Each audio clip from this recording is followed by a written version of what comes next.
Hi friends, എല്ലാവർക്കും പുതിയ വീഡിയോയിലേക്ക് സ്വാഗതം. ഇന്ന് വന്നിട്ടുള്ളത് സ്റ്റീൽ അതോറിറ്റി ഓഫ് ഇന്ത്യയിൽ അവസരം. ഉയർന്ന ശമ്പളം, ആദ്യം മാനേജ്മെൻറ്റ് ട്രെയിനി, തുടർന്ന് അസിസ്റ്റൻറ്റ് മാനേജർ വരെ ആകാവുന്ന ഒരു പോസ്റ്റാണിത്. തീർച്ചയായിട്ടും ഉപകാരപ്പെടും. അതിനായിട്ട് നിങ്ങൾ ആദ്യമായിട്ട് ചാനൽ സബ്സ്ക്രൈബ് ചെയ്യുക.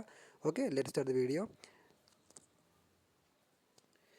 അപ്പോൾ ഫ്രണ്ട്സ്, മഹാരത്ന പദവിയുള്ള പൊതുമേഖലാ സ്ഥാപനമായ സ്റ്റീൽ അതോറിറ്റി ഓഫ് ഇന്ത്യ ലിമിറ്റഡിൽ ഉയർന്ന ശമ്പളത്തോടെ മാനേജ്മെൻറ്റ് ട്രെയിനിയായി പ്രവേശിക്കാം. തുടർന്ന് അസിസ്റ്റൻറ്റ് മാനേജർ വരെ ആകാവുന്ന ഒരു ജോലിയാണിത്.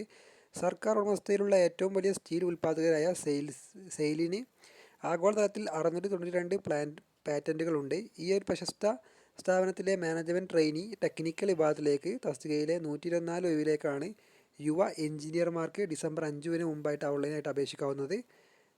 അതേപോലെ ഇതിലേക്ക് വരുന്ന ഒഴിവുകളുടെ ഘടന നമുക്ക് നോക്കാം. Electrical 44 vacancy, mechanical 30, metallurgy 20, civil 14, instrumentation 7, chemical 5, computer 4 എന്നിങ്ങനെയാണ് വിവിധ മേഖലയിലെ ഒഴിവുകൾ. അപേക്ഷാ യോഗ്യത: അതാത് മേഖലയിൽ ചേർന്ന് നിൽക്കുന്ന ഒരു എഞ്ചിനീയറിംഗ് ബ്രാഞ്ചിൽ 65% മാർക്കോടെ ബിരുദമുള്ളവർക്ക് ഇതിലേക്ക് അപേക്ഷിക്കാം. പ്രസ്തുത ശതമാനം മാർക്ക് എല്ലാ സെമസ്റ്ററുകളിലും ശരാശരിയായി ഉണ്ടായിരിക്കണം. AICTE UGC അംഗീകാരമുള്ള സ്ഥാപനത്തിൽ നിന്നുള്ള ഫുൾ ടൈം ആയിട്ട് പഠനം നിർവഹിച്ചതായിരിക്കണം. ഇതേ വകുപ്പിലെയും പട്ടിക ഭിന്നശേഷി വിഭാഗത്തിലെയും അപേക്ഷകർക്ക് നേരത്തെ പറഞ്ഞ മാനദണ്ഡത്തിൽ മാറ്റമില്ലാതെ 55% മാർക്ക് മതി. കമ്പ്യൂട്ടർ മേഖലയിലേക്ക് 3 വർഷ MCA ഡിഗ്രി നേടിയവർക്കും ഇതിലേക്ക് അപേക്ഷകൾ നൽകാവുന്നതാണ്. ഇനി പ്രായം നോക്കാം. പ്രായം 5/12/2025 തീയതി കണക്കാക്കിയിട്ടാണ് 18 വയസ്സിനും 28 വയസ്സിനും ഇടയിലുള്ളവർക്ക് അപേക്ഷിക്കാവുന്നത്. പിന്നാക്ക പട്ടിക വിഭാഗത്തിലുള്ളവർക്ക് ഉയർന്ന പ്രായപരിധിയിൽ യഥാക്രമം 3, 5 എന്നിങ്ങനെ വയസ്സിന് ഇളവുണ്ട്. ഭിന്നശേഷിക്കാർ, ജനറൽ, OBC പട്ടിക വിഭാഗക്കാർക്ക് യഥാക്രമം 10, 13, 15 വയസ്സിൻ്റെ ഇളവ് ലഭിക്കും. ഇതേ വകുപ്പിൽ ജോലി ചെയ്യുന്നവർക്ക് കാറ്റഗറി വ്യത്യാസമില്ലാതെ 45 വയസ്സ് വരെ അപേക്ഷിക്കാവുന്നതാണ്. ഇനി സെലക്ഷൻ രീതിയാണ് അടുത്തതായിട്ട് പറയാൻ പോകുന്നത്. ഈ ഒരു സെലക്ഷൻ രീതിയിലേക്ക് ഓൺലൈനായിട്ട് കമ്പ്യൂട്ടർ പരീക്ഷ, ഗ്രൂപ്പ് ഡിസ്കഷൻ, ഇൻ്റർവ്യൂ എന്നീ ഘട്ടങ്ങളിലൂടെയാണ് ഉദ്യോഗാർത്ഥികൾ തിരഞ്ഞെടുക്കുന്നത്. കമ്പ്യൂട്ടർ പരീക്ഷയ്ക്ക് 2 പാർട്ടുകളിലായിട്ട് 200 മാർക്ക്, 2 മണിക്കൂർ. ഒന്നാം പാർട്ട് പ്രസക്ത വിഷയത്തിലെ അറിവ് മനസ്സിലാക്കാവുന്ന ആണ്. 100 മാർക്കിലേക്കുള്ള 40 മിനിറ്റാണ്. രണ്ടാം പാർട്ട് ആപ്റ്റിറ്റ്യൂഡ് ടെസ്റ്റാണ്. 100 മാർക്ക് 80 മിനിറ്റ്. ഇതിന് പിന്നെയും 25 മാർക്ക് വീതമുള്ള 4 ഉപവിഭാഗങ്ങളുണ്ടായിരിക്കും. ക്വാണ്ടിറ്റേറ്റീവ് ആപ്റ്റിറ്റ്യൂഡ്, അതേപോലെ English language, reasoning, general awareness എന്നിങ്ങനെയാണ് ഘടനയായിട്ട് വരുന്നത്.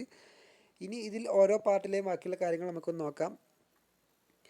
ഇതിൽ ഓരോ പാർട്ടിലും 50% മാർക്ക് നേടിയവരെ ഷോർട്ട് ലിസ്റ്റ് ചെയ്ത് ഗ്രൂപ്പ് ഡിസ്കഷനും ഇൻ്റർവ്യൂവും വിളിക്കുന്നതാണ്. കമ്പ്യൂട്ടർ പരീക്ഷ, ഗ്രൂപ്പ് ഡിസ്കഷൻ, ഇൻ്റർവ്യൂ എന്നിവയിലെ മാർക്ക് 75, 10, 15 എന്നീ റേഷ്യോയിൽ കണക്കാക്കിയിട്ടാണ് ഫൈനൽ മെറിറ്റ് ലിസ്റ്റ് തയ്യാറാക്കുക. തിരഞ്ഞെടുക്കപ്പെടുന്നവർക്ക് 1 വർഷം മാനേജ്മെൻറ്റ് ട്രെയിനി ആയിട്ട് ജോലി ചെയ്യണം. ഈ ഒരു സമയത്ത് ശമ്പള സ്കെയിൽ 50,000 തൊട്ട് 1,60,000 രൂപയായിരിക്കും. വിജയകരമായിട്ട് പരിശീലനം പൂർത്തിയാക്കുന്നവരെ അസിസ്റ്റൻറ്റ് മാനേജർ ഫസ്റ്റ് ഗ്രേഡിൽ നിയമിക്കും. ഇതിൻ്റെ ശമ്പള സ്കെയിൽ 60,000 തൊട്ട് 1,80,000 രൂപയാണ്. കൂടാതെ DA, PF, ഗ്രാറ്റുവിറ്റി, വീട്ടുവാടക അലവൻസ് തുടങ്ങിയ ഉൾപ്പെടെ 1 വർഷം 16 മുതൽ 17 ലക്ഷം രൂപയുടെ ആനുകൂല്യമാണ് ലഭിക്കാൻ പോകുന്നത്. മറ്റു വിവരങ്ങൾക്ക് നോക്കാം. ഓൺലൈൻ കമ്പ്യൂട്ടർ പരീക്ഷ ജനുവരി, ഫെബ്രുവരി മാസങ്ങളിലായിട്ടാണ് നടക്കുക. എറണാകുളത്ത് പരീക്ഷാ സെൻറ്റർ ഉണ്ട്. സേലം, തൃശ്ശിനാപ്പള്ളി, ചെന്നൈ, ബാംഗ്ലൂർ തുടങ്ങിയ സ്ഥലങ്ങളിൽ പരീക്ഷകൾ നിങ്ങൾക്ക് എഴുതാം.